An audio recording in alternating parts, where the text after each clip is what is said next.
Hello students, જે next theory આવે છે એનું નામ છે prove that in staggered ethane. જે સ્ટેગર્ડ ઇથેન હોય છે એમાં હવે આપણે પ્રૂવ કરવાનું છે. જે લાસ્ટ લેક્ચરમાં આપણે જોયું હતું એ ઇક્લિપ્સ્ડ ઇથેન હતું અને આ છે સ્ટેગર્ડ ઇથેન છે. બંને વચ્ચેમાં ડિફરન્સ શું હોય તો એક વસ્તુ સમજજો. જ્યારે ઇક્લિપ્સની વાત આવે ને ત્યારે એક સેન્ટર હોય આવી રીતના, અને સેન્ટરમાં આપણે ગોળ રાઉન્ડ કરીએ અને એક સેન્ટર જે છે એ આપણે મિડલમાં રાખીએ તો તેને ગોળ સર્કલની અંદર જે સેન્ટર છે એ કાર્બન છે, બરોબર. આ શું રિપ્રેઝેન્ટ કરે?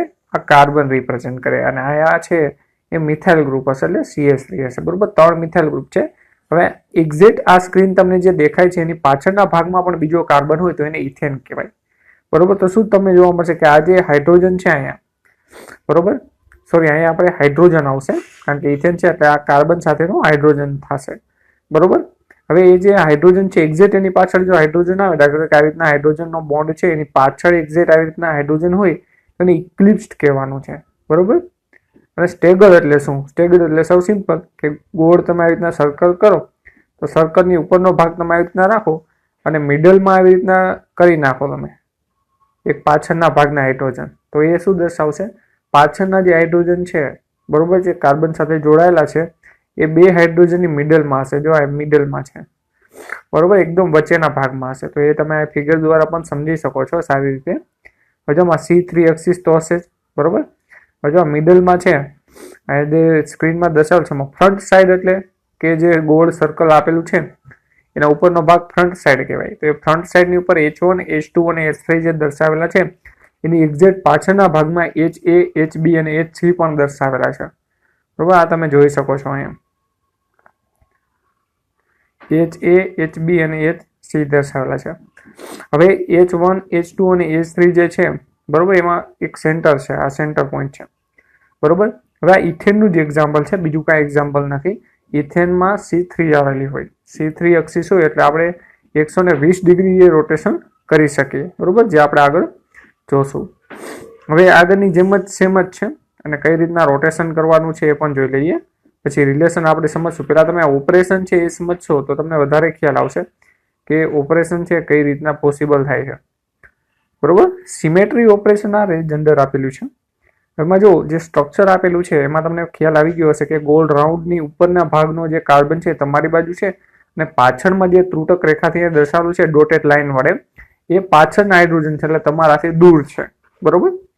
હવે તમારે શું કરવાનું છે તો રોટેશન અને રિફ્લેક્શન બંને આપવાનું છે, બરોબર. તો રોટેશન અને રિફ્લેક્શન બે આપો ને, બરોબર, તો શું જોવા મળે? આ જ વસ્તુ અગત્યની છે. તમે રોટેશન કરો 60 ડિગ્રીએ, બરોબર, રોટેશન થયું, રોટેશન થાય એટલે શું તમને જોવા મળે તો સમજો આ H1 છે અહીંયા આવી જાય, લેફ્ટ સાઈડ રોટેશન કર્યું, ચલો, બરોબર. આ સેન્ટરમાંથી પકડી તમે આને સેન્ટરમાં પકડ્યું અને પછી આમ ફેરવું, કેના જેવી વાત છે? આમ સેન્ટરમાં પકડ્યું અને પછી આમ લેફ્ટ સાઈડ એનું રોટેશન કરાવ્યું આપણે, બરોબર. હવે રોટેશન તમે કરાવો છો એ રોટેશનમાં તમે જોઈ શકો છો, જો અહીંયા સિમ્બોલ પણ આપેલો છે. આ સિમ્બોલ શેનો છે? રોટેશનનો. લેફ્ટ સાઈડ રોટેશન કરાવ્યું તો H1 ક્યાં આવશે? અહીંયા આવી જશે ને HA ની જગ્યાએ. HA ક્યાં આવશે? H2 ની જગ્યાએ આવશે. H2 ક્યાં આવશે? HB ની જગ્યાએ આવશે. HB ક્યાં આવશે? H3 ની જગ્યાએ આવશે. H3 ક્યાં જશે? HC ની જગ્યાએ. એટલે તમે સમજી શકો છો કે રોટેશન કરીએ તમે 60 ડિગ્રીએ તો એ એકબીજાના સ્થાન છે બદલાતા જશે. હવે બીજું તમારે એક કામ કરવાનું છે, રોટેશન થઈ જાય પછી જે તમને જ્યાં પોઝિશન મળતી હોય એને ડેશમાં હોય તો વેજમાં કરી નાખવાની. કહેવાનો મિનિંગ એવો થાય છે કે ડેશ લાઇનમાં એ આપેલું હોય ને, બરોબર, રોટેશન કર્યા પછી તો એને સળંગ લાઇનમાં મૂકી દેવાનો અને સળંગ લાઇનમાં આપેલું હોય તો ડેશ લાઇનમાં. એના પાછળનું કારણ શું તમને સમજાવું, સમજો. તમે 60 ડિગ્રીએ રોટેશન કરો અને રોટેશન કર્યા પછી સિગ્મા H એટલે તમને ખબર છે અરીસો મૂકવાનો. અરીસો આપણે આગળ મૂકેલો હતો, જો કાર્બન અને કાર્બન હોય એની વચ્ચે તમે અરીસો મૂકો, બરોબર. તો આ કાર્બનનું પોઝિશન અહીંયા આવે ને આ કાર્બનની પોઝિશન અહીંયા આવે, સામે પોઝિશન છે બદલાઈ જાય. અરીસો મૂકો એટલે એ જ થશે. તો સિગ્મા H એટલે ઓરિજિનલ ઊભો અરીસો મૂકવાનો છે. તો આ જે કાર્બન સાથેના હાઇડ્રોજન છે ક્યાં બતાવશે? અહીંયા બતાવશે. સિમ્પલ વસ્તુ છે, બરોબર. તો એ જ વસ્તુ તમને અહીં જોવા મળશે. જો એક ઓપરેશન શીખી જશો ને આ બધા સમજાઈ જશે. એક જ શીખવાની જરૂર છે. જો એમાં H1, H2 અને H3 ક્યાં આપેલા છે? જુઓ, તમારી બાજુ આપેલા છે, ને H1 H2 H3. હવે એમાં તમે અરીસો મૂકો, પેલા 60 ડિગ્રી રોટેશન કરાવ્યું ને, રોટેશન કરાવ્યું પછી ક્યાં આવી ગયા? જો અહીંયા આવી ગયા, H1 H2 અને H3 અહીંયા આવી ગયા. હવે તમે એમાં અરીસો મૂકો છે. શું મૂકો? અરીસો મૂકો. અરીસો મૂકવાથી જે સળંગ લાઈન હતી ને એ ડોટેડ લાઈનમાં કન્વર્ટ થઈ જાય. કહેવાનો મિનિંગ એવો થાય છે કે જે ફ્રન્ટ સાઈડ ઉપર જે હતા ને બેક સાઈડ વયા જાય. તો જો અમે એ જ થયું છે, 60 ડિગ્રીએ રોટેશન કર્યા પછી H એ ક્યાં હતો? જો પાછળ હતો. H એ અહીંયા આગળ આવી ગયો, જોયો? ફ્રન્ટ સાઈડમાં આવી ગયો ને, સળંગ લાઈનમાં આવી ગયો. તો કહેવાનો મિનિંગ એવો થાય છે કે જે આગળમાં હતા એ ટર્મ્સ પરમાણુઓ એ પાછળ જાય છે ને પાછળના આગળ આવે છે. આ એક ઓપરેશન કહેવાય, જેને આપણે ઇમ્પ્રોપર રોટેશનલ એક્સિસ કહીએ છીએ, જેને S વડે દર્શાવવામાં આવે છે. અને S1 એટલે એક વખત એ વસ્તુ કહી. તો આવી જ રીતના તમારે આગળ ઓપરેશન કરતા જવાના છે. તમે જોઈ શકો છો આમાં પણ 60 ડિગ્રી રોટેશન કરાવ્યું. 60 ડિગ્રી રોટેશન કરાવો એટલે S ક્યાં આવે? H1 પાસે. હવે H1 પાસે આવી ગયું એટલે શું કરવાનું? કાંઈ ચેન્જીસ નહીં કરવાના, ખાલી આ જે ભાગ છે એમને રાખી દેવાનો, ડેશ વાળો. બરોબર? એટલે તમને ખ્યાલ આવી જશે. એવી રીતના કરશો ને એટલે બરોબર. ઇન શોર્ટ HC છે ને H1 પાસે આવે ને એટલે એ ડેશ જ રાખી દેવાનું, અહીંયા કંઈ ફેરફાર નહીં કરવાનો. બરોબર? એ ઇનડાયરેક્ટલી તો એ જ ફેરફાર થઈ જશે. તમે આમ જોતા જશો પછી એક ઓપરેશન આવતા જશે, તો બધામાં 60 ડિગ્રી રોટેશન આપતા જશો. બરોબર? અને જે હતું ફાઇનલ એ અહીંયા તમને મળશે. જોઈ લ્યો, આ જ હતું એ તમને અહીંયા મળશે. એટલે કે રોટેશન એવી રીતના આપવાના કે જેના થકી તમે છે બરોબર એ આખું રોટેશન કમ્પ્લીટ પૂરું ન થાય, પહેલા જે તમે જ્યાંથી સ્ટાર્ટ કર્યું બરોબર એ તમને પાછું ન મળે ત્યાં સુધી રોટેશન આપવાના. બરોબર? તો કેટલા ઓપરેશન આપ્યા? 1 2 3 4 5 and 6. 6 ઓપરેશન આપો ને એટલે એને પાછું કરીએ. સ્વાભાવિક વસ્તુ છે કે આમાં જો બોન્ડ કેટલા આપેલા છે? 6 આપેલા છે, 3 આગળ ને 3 પાછળ. હવે તમે 6 જે બોન્ડ આપેલા ને 6 વખત ફેરવો તો એને તમને મળી જશે. આ સ્વાભાવિક વસ્તુ છે. તો આ સ્ટેગર્ડ અને ઇક્લિપ્સ ઇથેન છે, જે મોસ્ટ ટાઈમ ક્વેશ્ચન ઘણી બધી વખત પૂછાયેલો છે એક્ઝામમાં. હવે એના રિલેશન તો છે એ પણ સાવ સિમ્પલ છે. જો આગળની જેમ જ યાદ રાખવાનું થશે તમારે. બરોબર? એની જેમ જ થશે. S1 6 એટલે એક ઓપરેશન થઈ. તો એક ઓપરેશન એટલે શું થાય? રોટેશન અને રિફ્લેક્શન. C6 1 અને સિગ્મા H. બરોબર? અને હવે તમને ખબર જ છે કે આગળના આધારે આપણે કહી શકીએ કે જે રોટેશન આપેલા છે, હવે આ ઉદાહરણ તમને ખબર છે કે સિગ્મા H નો સ્ક્વેર હોય. બરોબર? તો સિગ્મા H સ્ક્વેર ને શું કહેવાય? આઈડેન્ટિટી કહેવાય. તો આઈડેન્ટિટી છે એટલે મૂળ તમારે આઈડેન્ટિટીની જે ઓળખ હોય ને એ યાદ રાખવાની થશે. બરોબર? કે સિગ્મા H સ્ક્વેર હોય તો તેને આ કહેવાય છે. તો એવી રીતના તમે જોઈ શકો છો બધા રિલેશન. અહીંયા જો સિમ્પલ જ છે. અને એ પણ યાદ રાખજો કે જ્યારે પણ તમને એવું દર્શાવવામાં આવે ને કે C33 તો એને પણ E કહેવાનું. તો જો અહીંયા દર્શાવેલું છે એ આઈડેન્ટિટી જ થશે. બરોબર? તમે કાર્બન છે, આ હાઇડ્રોજન છે, આ પણ હાઇડ્રોજન છે, આ હાઇડ્રોજન છે, આ 1 આ 2 અને આ 3 છે. 3 વખત આને ફેરવો છે તો H1 અહીંયા પાછો આવશે ને, તો આઈડેન્ટિટી આવી. તો શું કહેવાનું? C33 is equal to E. અને એનો તમે ગમે એટલી વખત પ્રયાસ કરો ફેરવવાનો તો એ તો છે એ જ રહેશે. બરોબર? કેપિટલ E એટલે આઈડેન્ટિટી કાંઈ ચેન્જીસ ન થાય. તમે એક વખત આઈડેન્ટિટી લ્યો, 2 વખત લ્યો, 3 વખત લ્યો, ગમે એટલી વખત લ્યો. બરોબર? અને એના આધારે તમે એની અંદર લખી શકશો. હવે definition of properties of a group, subgroup, product of symmetry element and class. હવે એના માટે અમુક જે લો છે એ સમજવા પડશે તમારે, કે જે અલગ અલગ લો આવે છે જેનો ઉપયોગ તમે અહીંયા ઓલરેડી જો કરેલો છે એ જ લો આપણે હવે સમજશું કે લો શું કહેવા માંગે છે. લો એટલે નિયમ. તો એ નિયમ છે સિમેટ્રી માટે. તો પેલો લો છે આઈડેન્ટિટીનો લો. તો લો શું કહેવા માંગે છે? The group must be include the identity. કોઈ પણ ગ્રુપ હોય એની પોતાની ઓળખ હોય જ, એની આઈડેન્ટિટી એટલે કેપિટલી હોય જ. તો હંમેશા યાદ રાખવાનું for which sigma H into E કરો એટલે સિગ્મા H જ મળે. આઈડેન્ટિટી એટલે એની ઓળખ થાય. બરોબર? આપણી આઈડેન્ટિટી કેમ આધાર કાર્ડ હોય છે એવી જ રીતના જે મોલિક્યુલ હોય એની આઈડેન્ટિટી હોય. હવે એમાં તમે કોઈ પણ ઓપરેશન કરો ને બરોબર તો એ ઓપરેશન જ તમને મળે. આઈડેન્ટિટીની કંઈ વેલ્યુ ન હોય. બરોબર? એ કંઈ વસ્તુ અલગ નથી. એ વસ્તુ જે તમને દેખાય છે એ જ છે. બરોબર. તો અહીંયા લો ઓફ આઈડેન્ટિટી શું કહેવા માંગે છે?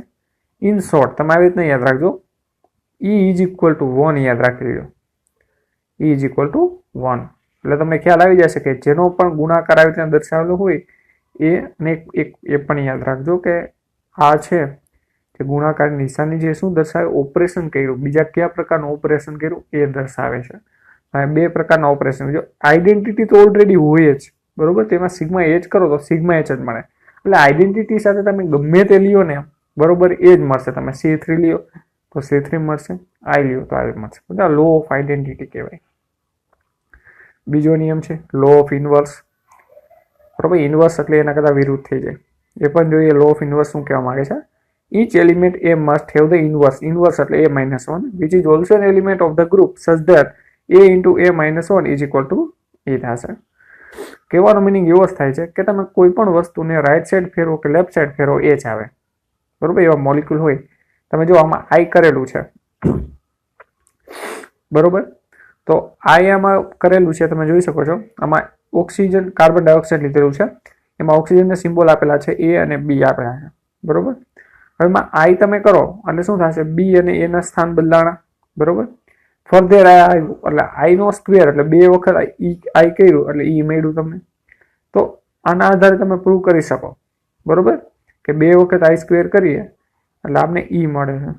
હવે એ જ વસ્તુ તમને બીજા ઉદાહરણ દ્વારા સમજાવેલી છે. BF3 નું ઉદાહરણ પણ તમે જોઈ શકો છો. તો આમાં પણ આ જ રિલેશન લાગુ પડે છે જો આઈડેન્ટિટી માટે. તેને સેલ્ફ ઇન્વર્સ કહેવાય. તમે કોઈ વસ્તુને રાઈટ સાઈડ રોટેટ કરો અને લેફ્ટ સાઈડ રોટેટ કરો તો તમને એ જ મળવાનું છે ને. તો એ જ છે. જો રાઈટ સાઈડ રોટેટ કર્યું તમે, બરોબર, કોઈ વસ્તુ નામ રાઈટ સાઈડ ફેરવી, પછી એ જ વસ્તુ લેફ્ટ સાઈડ ફેરવું તો એ જ મળશે તમને. આવી રીતના પણ તમે ઉદાહરણ લઈ શકો. પછી બીજો રૂલ છે લો ઓફ ક્લોઝર. ક્લોઝરનો જે રૂલ છે એ શું કહેવા માંગે છે? The element must satisfy the group properly. That combination of any pair of element is also an element of the group. For BF3, A into B is equal to C. જો A અને B તો symbol જ છે. તમે કોઈ પણ બે operation કરો ને તો ત્રીજો ઓપરેશન મળે તમને. એ પણ જોઈ લઈએ આપણે કે બે ઓપરેશન કરીએ તો ત્રીજો ડાયરેક્ટ ઓપરેશન દ્વારા કેમ મળે. તો જો આ BF3 નું ઉદાહરણ છે. તમે સ્ક્રીન ઉપર સરખી રીતે જોશો તો તમને ખ્યાલ આવશે. હવે આ જે BF3 છે એમાં બોરોન સેન્ટરમાં છે ને 3 ફ્લોરિન જોડાયેલા છે ને 3 ફ્લોરિને સિમ્બોલાઇઝ કરેલા છે A, B અને C. સેન્ટરમાં જો કઈ એક્સિસ છે? પ્રિન્સિપલ એક્સિસ છે, C3 છે, બરોબર. અહીંયાથી તમારે ફેરવવાનું. હવે તમે અહીંથી ફેરવો, સિગ્મા V1 કરો, બરોબર. તમારે ફેરવવાનું અહીંથી થશે જ્યારે પણ ફેરવો ત્યારે. તો આમાં પહેલું ઓપરેશન શું લીધું છે? Sigma VA. હવે સિગ્મા VA એટલે શું? જો ફિગરની અંદર પરફેક્ટ રીતે દર્શાવેલું છે. સિગ્મા VA આવે ને, સિગ્મા એટલે અરીસો. અરીસો મૂકવાનો. ક્યાં અરીસો મૂકવાનો? આ સ્ક્રીન ઉપર જોઈ લ્યો, અહીંયા અરીસો મૂકો. હવે અહીંયા તમે અરીસો મૂકો તો સ્વાભાવિક વસ્તુ છે કે કોના પ્રતિબિંબ મળશે? FB નું પ્રતિબિંબ અહીંયા આવશે અને FC નું પ્રતિબિંબ અહીંયા આવશે. તો સામસામે ચેન્જ કરો તો જો આ સિગ્મા VA એટલે અરીસો. VA અરીસો એટલે શું થાય? VA ઉપર મૂકવાનું તમારે. VA એટલે વર્ટિકલ ઉપર. કોની ઉપર? A ઉપર. જો VB હોત તો B ઉપર આ અરીસો મૂકત. C હોત તો C ઉપર આ અરીસો મૂકત, બરોબર. તો જોઈ લ્યો આ જ છે સિગ્મા V1. હવે 120 ડિગ્રીએ રોટેટ કર્યું લેફ્ટ સાઈડ. 120 ડિગ્રીએ રોટેટ કરો ને લેફ્ટ સાઈડ આવી રીતના તો આ FA ક્યાં આવશે? FB અહીંયા આવી જશે. FA અહીંયા આવશે, સોરી, FC અહીંયા આવી જશે અને FB અહીંયા આવી જશે. બરાબર. રોટેશનની જ વાત છે, બાકી કાંઈ અલગ વાત નથી. તમને આ મળ્યું ને, જે મળ્યું, બરોબર. હવે તમે આ બે ઓપરેશન થ્રુ આ કર્યું એટલે A into B થયા બે ઓપરેશન. એક ઓપરેશન આને A નામ આપી દો અને B આપી દો તો C તમને મળ્યું. ડાયરેક્ટ તમને C મળી જાય. C કરો ને કઈ રીતના? તો જો ડાયરેક્ટ C તમારે જોતું હોય તો કોઈ પણ કરો. જો આ લખેલું છે સિગ્મા VC કરો એટલે ડાયરેક્ટ આ મળી જાય. કઈ રીતના? તો જો સિગ્મા VC આવી રીતના અરીસો મૂકી દો તો FA નું પ્રતિબિંબ ક્યાં આવે? અહીંયા આવે. FB નું પ્રતિબિંબ અહીંયા આવે. તો એ જ તમને મળ્યું ને ડાયરેક્ટ. સમજાય? તમે બે ઓપરેશન દ્વારા જે મેળવો તમે એક ઓપરેશન એટલે એક જ વસ્તુ એપ્લાય કરો ને તો પણ તમને મળી જાય, જેને કહેવામાં આવે છે લો ઓફ ક્લોઝર. ક્લોઝરનો નિયમ. જે જોઈએ મલ્ટિપ્લિકેશનનો નિયમ. બરોબર. Law of multiplication, law of order, જે ઓર્ડર કહેવામાં આવે છે, તો આમાં પણ એના જેવું જ એક્ઝામ્પલ છે. Left hand side LHC, left hand સાઈડથી સ્ટાર્ટ કરવાનું છે. તો પહેલા સિગ્મા એચ લેવાનું, પછી C2 લેવાનું, બરોબર. તો પહેલા સિગ્મા એચ ઓપરેશન કરાવો, પછી C2 કરાવો. શું મળ્યું? લેફ્ટ હેન્ડ સાઈડ, બરોબર. આ કાર્બન ડબલ બોન્ડ કાર્બન છે અને એને સિમ્બોલ આપેલા છે HA, HB, HC અને HD. સિગ્મા એચ લીધેલો છે. પછી શું કર્યું? સિગ્મા એચ એટલે શું સમજો? સિગ્મા એચ એટલે હોરિઝોન્ટલ પ્લેન. હોરિઝોન્ટલ પ્લેન તમે કઈ રીતના મૂકો કે જેના થકી જે પ્રતિબિંબ મળે, આ હોરિઝોન્ટલ પ્લેન. આ મરીશો મૂકો એને. હવે આ મરીશો મૂકો એટલે HB ક્યાં આવી જશે? HD ની જગ્યાએ આવશે. એ તમે સમજી શકો. પછી C2 એટલે ચેન્જીસ કર્યા. C2 એટલે રોટેશન. રોટેશન કરશો તમે, બરોબર. તો શું થશે? જો H એનું સ્થાન ક્યાં આવી જશે? અહીંયા આવી જશે. અહીંથી રોટેશન જ કર્યું, બરોબર. કાર્બન કાર્બનમાંથી આમ ફેર્યું, રોટેશન કર્યું. તમે એક વસ્તુ સમજી લ્યો કે આમાં તમે છે ને કાર્બન કાર્બન ડબલ બોન્ડમાંથી આમ રોટેશન કરો, આમ ફેરવો, તો આ HD ક્યાં જાય? અહીંયા જાય ને HC પાસે. તો H થયું જોઈએ. ફેરવી નાખો, આમ કાર્બન કાર્બનમાંથી ફેરવી નાખો. હવે આ જ વસ્તુ તમારે રાઈટ હેન્ડ સાઈડ કરીને દર્શાવવાની છે. જો તો પણ તમને સેમ જ મળશે. જોઈ લ્યો, એ જ વસ્તુ છે. પહેલા C2 કર્યું, પછી સિગ્મા એચ. તમે લેફ્ટ સાઈડ કરો કે રાઈટ સાઈડ કરો, ઓપરેશન કરો એટલે તમને એ જ મળે. તો આમાં પણ એ મળ્યું. તો કહેવાનો મિનિંગ શું થાય છે? રાઈટ સાઈડ અને લેફ્ટ સાઈડ એ બંનેમાંથી કોઈ પણ રૂલ તમે ફોલો કરો, બરોબર. પહેલા સિગ્મા એચ કરીને પછી C2 કરો, કે પહેલા C2 કરીને પછી સિગ્મા એચ કરો, તો તમને સેમ જ વસ્તુ મળશે.